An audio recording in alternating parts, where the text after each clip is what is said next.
সারাদিন বাইকে ঘোরার পরে শরীরের আর কোনো এনার্জি নেই। রাতে চলে আসলাম সামনেই একটা হোটেলে খেতে। এটা দেখতে ভীষণ সুন্দর ছিল, নাম ছিল শীতল ধাবা।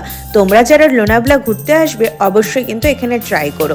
এখানকার অ্যাম্বিয়েন্সটা ভীষণ দারুণ। আর এখানে না সাথে মিউজিকও হচ্ছিল, মানে তোমরা ওখানে যেয়ে ডান্স করতে পারো, কোনো কিছু সেলিব্রেশন করার জন্য আলাদা করে ডেকোরেশন করা আছে, মানে অসাধারণ জায়গাটা। আর এখানে না মানে আমাদের সাথে যদি আরও কোনো বন্ধু বান্ধব থাকতো তাহলে ব্যাপারটা বেশ জমে যেত। পরের বার তো আমরা প্ল্যান করেছি আমরা এখানে আমাদের ফ্রেন্ডসদের সাথে আসবো। খাবারের জন্য অর্ডার করেছিলাম প্রথমে এই চিকেন কোরিয়ান্ডার লেমন স্যুপটা, এটা খেতে সব থেকে বেশি টেস্টি ছিল। তারপরে করেছিলাম এই চিকেন টিক্কা কাবাব, এটা খেতেও দারুণ ছিল। মানে প্রত্যেকটা খাবার জাস্ট অসাধারণ, 100-এ 100। তোমরা আসলে এখানে অবশ্যই ট্রাই করো। তারপর নিয়েছিলাম চিকেন বিরিয়ানি, আর চোখে এত ঘুম লাগছিল কি আর বলবো। চলো এর সাথে তোমাদেরকেও জানাই গুড নাইট। তোমরাও খুব ভালো থেকো, সুস্থ থেকো, টাটা।